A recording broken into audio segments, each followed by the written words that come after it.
Sa dadatoyak manen, kung nakaroden, kami naman der aramid at tatay. So nga, nagbasit tawag tutudo.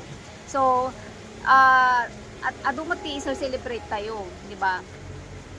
Ano May yon? lighter ate. Mayroon, may 15, may 20. 20 10 lang. yung may ilaw.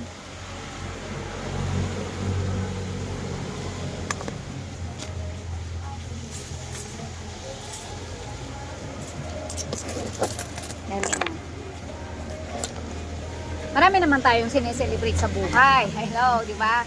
So, mag-umpisa sa mga pinakamaliit na okasyon.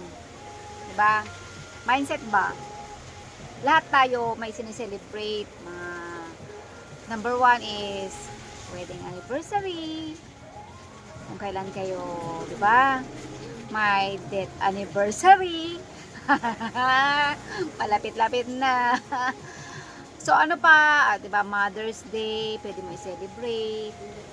Father's Day, pwede mo i-celebrate. Yung mga nagpakananay sa mga stepdaughter nila, tsaka mga stepson nila, tsaka yung mga tatay na nagpakaama sa mga stepson, tsaka mga stepdaughter nila. So kung yung mga yan ay kailangan nating i-celebrate, ano ang dapat nating itawag sa mga kabit na isi-celebrate yung mga araw na nagtago sila, mga araw na umalis sila, at araw na nagsama sila. So anong tawag natin kayang selebrasyon para sa kanila?